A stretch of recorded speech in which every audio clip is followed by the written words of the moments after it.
তামিম ইকবালের বিসিবি সভাপতি হওয়ার স্বপ্ন কি শুরুতেই শেষ হয়ে যাবে? আমার এই সন্দেহ বা শঙ্কার মূল ভিত্তি হলো সম্প্রতি মাহবুব আনামের একটা ইন্টারভিউ। ওই ইন্টারভিউতে মাহবুব আনাম আসলে কিসের ইঙ্গিত দিয়েছেন, সঙ্গে সেখানে সুকৌশলে তিনি কিছু মিথ্যা কথাও বলেছেন। এ নিয়ে বিস্তারিত বলার চেষ্টা করব, আশা করি শুনবেন। মাহবুব আনাম এবং তামিম প্রসঙ্গে যাওয়ার আগে যিনি ইন্টারভিউটা নিয়েছেন সে প্রসঙ্গেও কিছু বলতে চাই।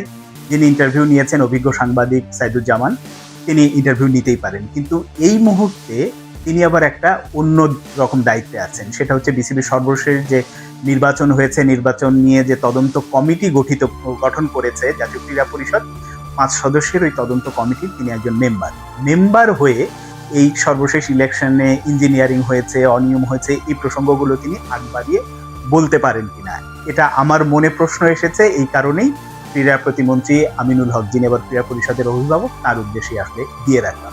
এবার চলুন যাই তামিম প্রসঙ্গে। তামিম প্রসঙ্গে যাওয়ারও আগে একটু মাহবুব আনামের সেই ইন্টারভিউ, আমি যে বলছিলাম যে কৌশলে তিনি কিছু মিথ্যার আশ্রয় নিয়েছেন, মিথ্যা কথা বলেছেন। তাকে ইন্টারভিউটা লম্বা, ওই ইন্টারভিউতে একটা পর্যায়ে জিজ্ঞেস করেছে যে সর্বশেষ ইলেকশনে কেন অংশ নেন।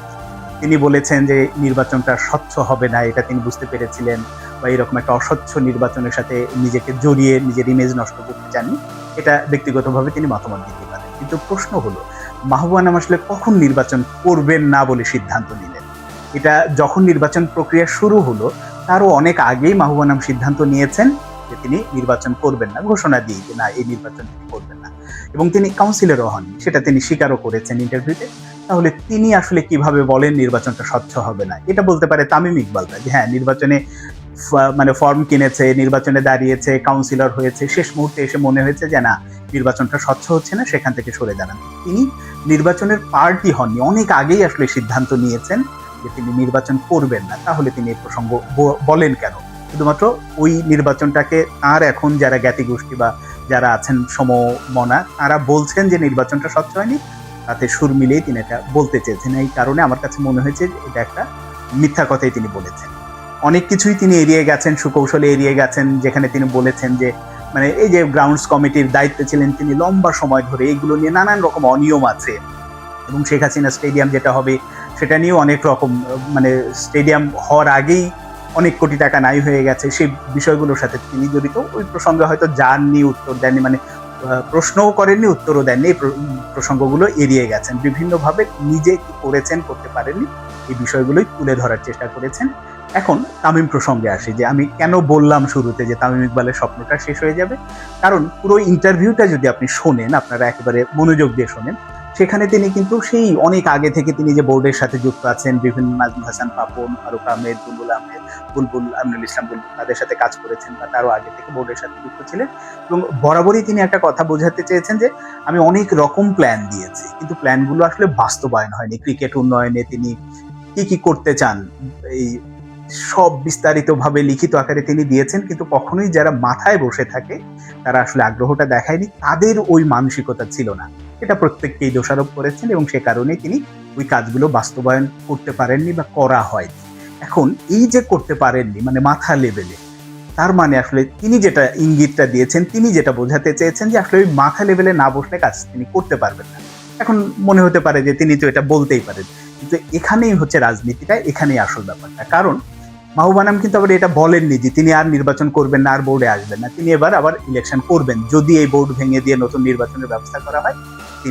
তিনি আসলে যেটা হবে যে মাহবুব আনাম আসলে ওই পোস্টটাতেই বসতে চান, নিজের যে ক্রিকেট প্রজ্ঞা, ক্রিকেট জ্ঞান, তিনি যেটা বলেছেন সরাসরি ওই বিষয়গুলো বাস্তবায়নের জন্য আসলে সর্বোচ্চ পোস্টটাতেই বসতে চান, এবং ওখানেই হচ্ছে তামিম ইকবালের স্বপ্ন ভঙ্গের মতো ব্যাপার অপেক্ষা করছে।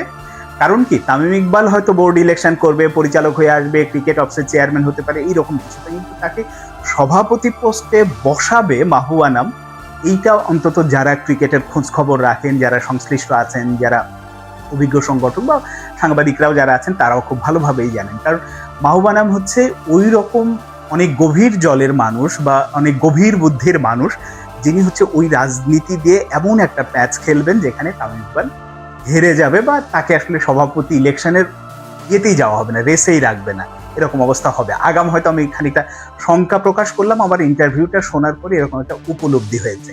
এখন আপনাদের মনে হতে পারে যে না, তামিম তো আসলে ঘোষণা দিয়েই রেখেছে তিনি সভাপতি মানে হিসেবে বোর্ডে আসতে চান, কিন্তু ওই রাজনীতিগুলো বা ওই ব্যাপার স্যাপারগুলো না আরো জটিল। কারণ বিসিবিতে সরাসরি সভাপতি ইলেকশন হবে না, 25 জন পরিচালক নির্বাচিত হয়ে আসবেন, সেখান থেকে তারা ভোট দিয়ে একজন সভাপতি নির্বাচিত করবেন।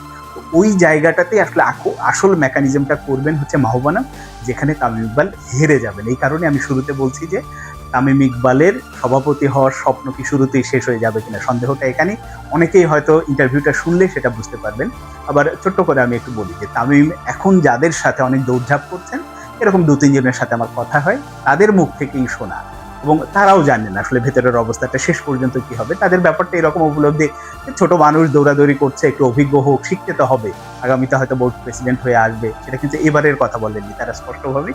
তো ওই কারণেই এই যে অভিজ্ঞ হওয়ার জন্য তামিমের যে দৌড়ঝাঁপ, এটাকে তারা অ্যাপ্রিসিয়েট করছে। কিন্তু দিন শেষে তামিম এবার সভাপতি হিসেবে আসবে, ব্যাপারটা এতটা সহজ না। কারণ মাহবুব আনামের মতো একজন গভীর জলের মাছ, একজন কি বলবো একেবারেই জিলাপির প্যাচ বলি, অনেক রকম কৌশল বলি, যার মাথায় সবসময় গিজগিজ করে, তার কাছে শেষ পর্যন্ত তামিম ইকবাল পরাস্ত হবেন, সভাপতি অন্তত হওয়া হবে না।